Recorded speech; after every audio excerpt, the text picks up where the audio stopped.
오늘 구독자방 안에서도 그렇고요. 어제 그저께도 마찬가지로 구독자분들께서 리플을 보유하고 계신 분들도 많으시고 솔라나를 들고 계신 분들도 은근히 많이 계시더라고요. 그래가지고 지금 이렇게 또 많이 떨어지고 있고 이전에 또 강하게 지지를 해줬던 지지 라인들까지 현재 좀 하락세를 보여주고 있잖아요. 지금은 밑꼬리 달고 조금씩 회복해주고 있는 흐름들이 또 보이다 보니까 아무래도 추가 매수에 대해서 많이 고민을 하고 계신 분들이 계시더라고요. 그래가지고 이거 솔라나 리플 지금 이전에 저점 구간들까지 내려왔는데 이거 추가 매수해도 되냐 이런 질문을 되게 많이 주셔가지고 오늘 이 영상을 그래서 준비를 해왔습니다. 솔라나든 리플이든 이런 추가 매수하는 방법들은 결국에는 같다라고 생각을 해요.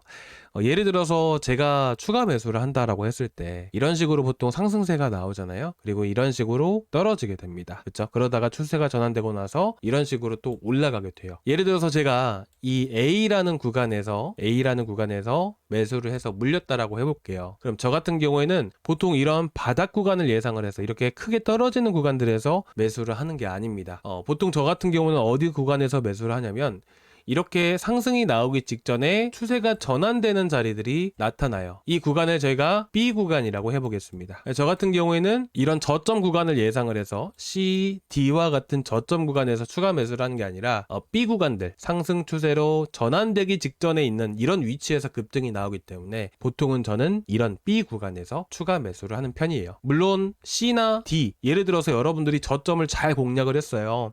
저점을 정말 잘 공략을 했습니다. 그러면 문제가 되지 않겠죠. 그 저점을 잘 공략을 했으면 물론 제가 상승 추세로 전환되는 위치에서 매수를 했다라고 했을 때 여러분들은 여기서 매수를 하시고 저는 여기서 매수를 한다라고 했을 때는 평단 자체가 낮아지긴 하겠지만 저점에서 매수를 하는 게 오히려 평단이 크게 더 낮아지겠죠. 근데 어쨌든 이런 바닥 구간을 정확하게 예상을 하지 못했을 때는 어쨌든 리스크가 좀 더 커질 수도 있는 부분들이고 그리고 그동안에는 바닥 구간을 횡보를 했을 때는 보통 알트코인들이 많이 급등을 보이거든요.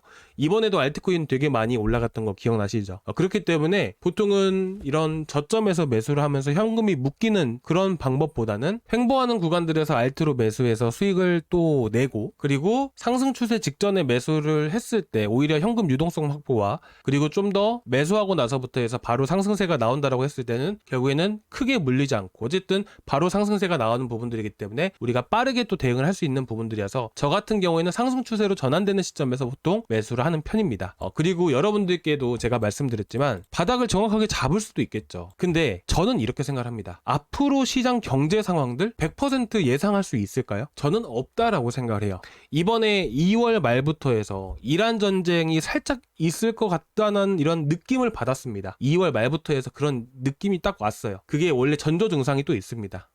근데 어쨌든 간에 이란 전쟁이라는 게 갑자기 이렇게 일어날 거라고는 상상도 못할 일이잖아요. 그렇죠? 갑자기 이렇게 또 일어난 거예요. 그렇죠? 지금까지도 전쟁이 합의되지 않았잖아요. 그러니까 그런 만큼 갑작스런 돌발성 악재라는 게 분명히 나올 수 있는 부분이기 때문에 함부로 바닥을 예상을 한다라는 게 오히려 좀 더 리스크가 높은 부분이라고 생각을 해서 저는 이런 전략을 갖고 보는 거예요. 그래서 여러분들께 좀 내려왔다 하더라도 매수하지 마시라고 여러분들께 강조해서 말씀을 드리는 부분들이고 어쨌든 쉽게 말씀을 드리면 예를 들어서 여기가 바닥이에요. 그러면 이런 자리 움직이다가 이런 상승 추세 구간에서 이런 구간에서 매수를 한다라고 했을 때 결국 그런 상승 추세 구간들을 우리가 어떻게 파악을 할 수가 있을까요? 그것들을 우리가 파악을 하기 위해서 어떻게 파악을 하는지 말씀을 드리기 위해서 제가 오늘 이 영상을 준비를 해온 겁니다. 어제도 잠깐 말씀을 드렸던 내용이지만 정말 중요한 내용이기 때문에 여러분들께 다시 한 번 더 말씀을 드리는 거예요. 자, 보시게 되시면 저뿐만 아니라 대부분 온체인 데이터를 분석하시는 분이시라면 대부분의 전문가분들 인플루언서들은 차트로 저점을 예상을 하는 게 아니고요. 물론 차트도 보시겠죠. 근데 차트보다 더 중요하게 보는 게 온체인 데이터입니다. 이 온체인 데이터를 볼 때 저점을 예상을 하는 온체인 데이터 같은 경우는 여러 가지가 있는데 그 중에 하나가 바로 MVRV Z스코어라는 지표예요. 자, 여기 보시게 되시면 역사적으로 MVRV가 바닥을 찍고 다시 위로 전환되는 시점은 뭐다? 바로 새로운 강세 사이클의 시작점이다 라는 거예요. 자, 그걸 보기 위해서 우리는 비트코인의 MVRV Z스코어를 보는 겁니다. 여러분들이 리플을 들고 계시든 솔라나를 들고 계시든 어떤 코인을 들고 계시든 간에 예를 들어서 여러분들 비트코인이 막 올라갑니다. 근데 알트코인은 안 올라가요. 그럼 대부분 투자자분들은 어떻게 생각을 하시죠? 비트코인이 올라가니까 이제 알트코인들도 올라가기 시작을 할 거야 라고 생각을 하세요. 반은 맞고 반은 틀린 말이지만 어쨌든 여러분들이 무의식적으로 그렇게 생각을 한다는 것은 비트코인이 결국 시장을 대변한다라고 볼 수가 있는 겁니다. 그래서 결국에는 리플이든 솔라나든 어떤 코인이든 바닥이 나오려면 비트코인이 바닥을 보여야 된다 라는 것이죠. 그래서 비트코인을 우리가 확인을 하는 것인데, 비트코인의 저점을 확인하기 위해서 MVRV Z-스코어라는 지표를 우리가 그래서 본다라는 겁니다. 자, 그리고 이 MVRV Z-스코어를 볼 때 보는 방법. 자, 여기서 핵심 뭐라고 했죠? 다시 위로 전환되는 시점이 새로운 강세 사이클의 시작이다 라고 했습니다. 그쵸? 바닥을 찍었다라는 것은 비트코인이 바닥을 찍었다라는 의미예요. 자, 이걸 한번 보여드리겠습니다. 자, 예를 들어서 두 사이클 한번 체크를 해보겠습니다. 2019년도, 2020년도를 한번 보겠습니다. 자, 보시게 되시면 어떤가요? 여러분들이 보셔야 되는 것은 바로, 자, 여기 잘 보이시죠? 주황 색깔 선이 어디? 초록 색깔 박스 하단에 근접해 올 때를 보는 겁니다. 그쵸? 이제서야 초록 색깔 박스에 진입을 했고요. 주황 색깔 선이. 그리고 주황 색깔 선이 한 번 더 떨어지고 한 번 더 떨어지니까 초록 색깔 박스 하단 구간에서 멈추면서 비트코인의 가격이 반등, MVRV Z-스코어도 바닥 찍자마자 반등 보이게 되죠. 그쵸? 그러면 여기 구간이 어쨌든 MVRV Z-스코어의 초록색깔 박스 하단까지 내려왔을 때 비트코인이 바닥을 형성을 한다 라고 볼 수 있는 것이고요. 그리고 아까 보셨다시피, 자, 위로 전환되는 경우에는 뭐죠? 새로운 강세 사이클의 시작이다. 추세가 전환된다라는 의미예요. 그 의미가 어떤 의미냐면 초록색 박스권을 주황색깔 선이 넘어섰을 때를 보는 겁니다. 아시겠죠? 자, 보시게 되시면, 자, 2019년도 당시의 흐름을 보겠습니다. 초록색깔 박스를 돌파한 시점의 자리가 바로 상승 사이클의 시작점이다라는 거예요. 아시겠죠? 자, 그러면 제가 아까도 말씀드렸죠. 어찌됐든 나중에 상승하고 보면 여기도 저점인 거예요. 우리가 굳이 완전 바닥 구간에서 접근할 필요는 없다라는 겁니다. 그래서 저는 보통 예를 들어서 여기서 물렸다라고 했을 때는 여기서 매수를 하는 편입니다. 아시겠죠? 자, 여러분들이 보셨을 때 뭐 어떻게 보셨을지는 모르겠지만 저는 보통 이렇게 사용하고 전략을 세운다라고 보셨으면 좋겠습니다. 그래서 여러분들이 한번 고민을 해보시고 나서 나는 어떤 전략을 갖고 볼 것인가? 저점을 노리고 최대한 바닥에서 매수를 하고 싶다라면 비중을 어떻게 해가지고 세워야 되는지 이런 것들을 여러분들이 고민을 해보시면 좋으시겠죠.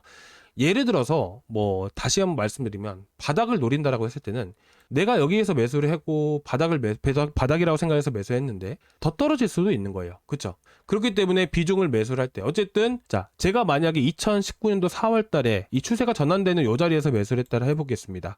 그러면 12월 달부터 해서 4월 달까지 대략 한 6개월 정도 시간 동안 12월이 될지 10월이 될지 모르겠지만 전체적으로 봤을 때 길게 봐봐야 대략 한 4개월 정도 되겠죠. 4, 5개월 정도.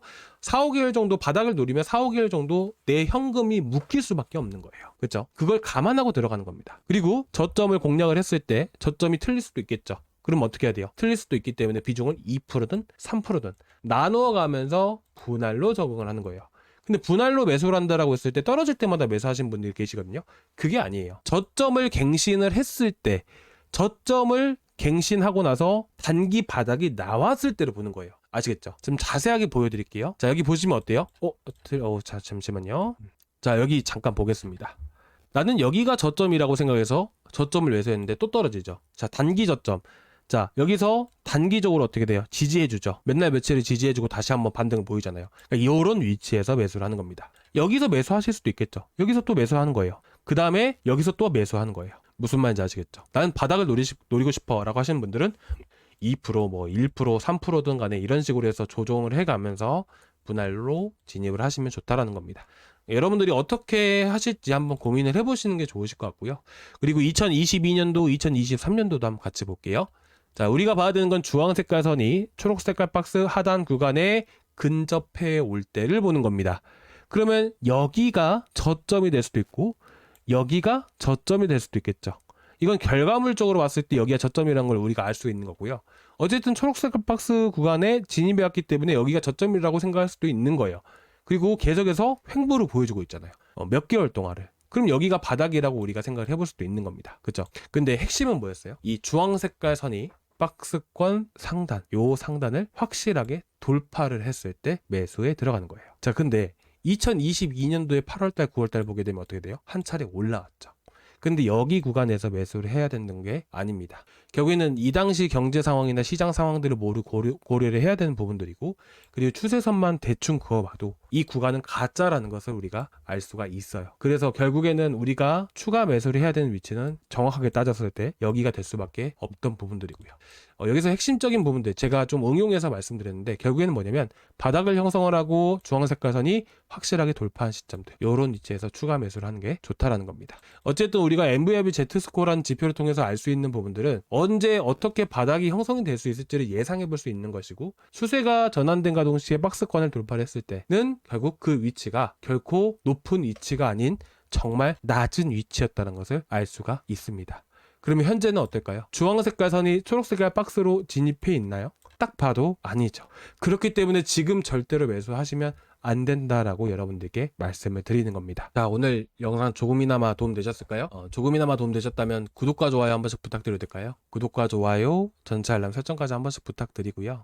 그리고 이제 대응하는 방법들 너무 어렵다라고 싶으시면 언제든지 구독자방에 말씀을 해주세요. 그 전에 구독자방이죠. 그래서 구독과 좋아요 한 번씩 꼭 부탁드리고요. 이렇게 눌러주신 분들은 아래 고정 댓글란에 링크 타고 들어오시면 됩니다. 이 링크를 클릭을 하시면 이 페이지가 나오게 되는데요. 여기서 실시간 소통방 입장 눌러주시고 제출 버튼까지 눌러주시면 제가 바로바로 초대를 해드릴 거예요. 오늘은 간략하게 MVIB Z스코어에 대한 지표만 가지고 말씀을 드렸는데 개별적으로 솔라나나 리더리움이나 뭐 리플이나 이렇게 개별적인 온체인 데이터가 따로 있습니다. 그 온체인 데이터들도 같이 한번 체크를 해보면서 다음 시간에 이어서 한번 말씀드릴게요. 이건 솔라나입니다. 리플도 볼 수가 있고요. 자, 오늘 여기까지 준비했고요. 다음 시간에 또 뵙도록 하겠습니다. 감사합니다.